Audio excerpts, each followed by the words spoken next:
Bill McDonald from the Winnipeg Humane Society, along with Ivy, joining us on Your Pets this morning. Good morning, Bill. Good morning, Drew. We're going to talk a little bit about Ivy and how we can take this very cute kitten home in just a little bit. But the subject at hand is pets around the holidays. A couple of different things to consider because we have bright, shiny lights and our Christmas tree up and all these lovely holiday plants around. But that could equal some bad news for pets, just like little Ivy. So let's start with Christmas trees. You have some tips on things we can do to make sure our pets are safe in the house when the tree is set up, right? Certainly do, Drew. The most common thing we hear is the Christmas tree getting knocked over. Classic. The cat jumps on it.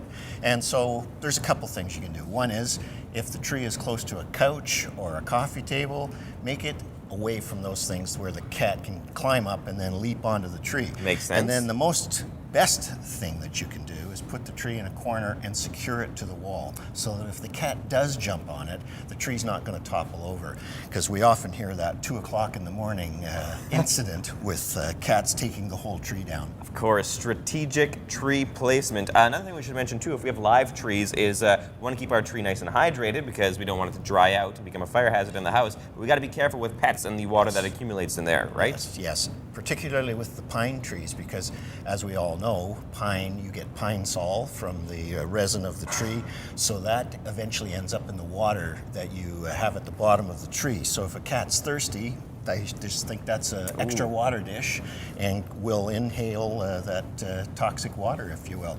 So cover it up. Gotcha. That's the best thing. And then you got to really monitor them with the live trees because they can eat the needles and so on. So really the best thing is I know some people it's difficult, but have the cat in a different room, particularly at night, than where the Christmas tree is over the Christmas season. Really simple tips that we can be doing to make sure that the Christmas tree stays nice and beautiful and cats like little Ivy are staying safe. And while we're talking about trees and what the cat might be snacking on, a couple of holiday plants, we hear things like mistletoe and poinsettias are poisonous to cats and dogs. Is that true? That is true, okay. Drew, yes. So those two plants in particular. So really when the cat's in the room, the monitoring by the caregiver is very important. And then people sometimes put food on the trees. They will put popcorn strings and so on and such forth. So that's something to watch for as well. Another little hint is particularly around the bottom of the tree.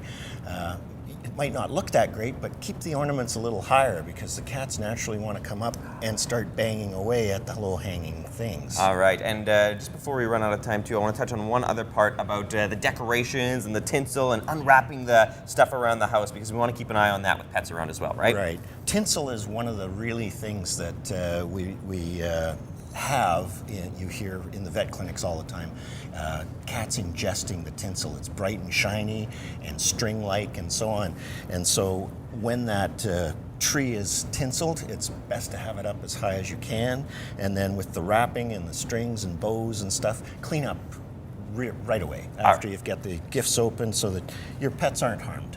Now that we know how to make the house cat and dog proofed, we have the cat that we want to introduce to the home. How do we take home 2-month-old little Ivy here? Well, little Ivy was in adoption, and as you mentioned, she had a brother. It was Ike and Ivy, and I went and found Ivy yesterday afternoon thinking I need somebody for this morning, and I thought I'd bring Ike and Ivy, but lo and behold, Ike was gone this morning. So well, that's a good story, though. It's a good story. So Ivy's available for adoption, $179 because she's a kitten under 4 months, and she's ready to go. And such a great little demeanor too. Oh, yeah. Just the right amount of curious, just the right amount of like kitten noises. It is a perfect addition to your home. So if you want to connect with the Winnipeg Humane Society, you can do that through the BT website at breakfasttelevision.ca. Bill, Ivy, thanks for joining us today. Our pleasure. That's wrapping up Your Pets on BT.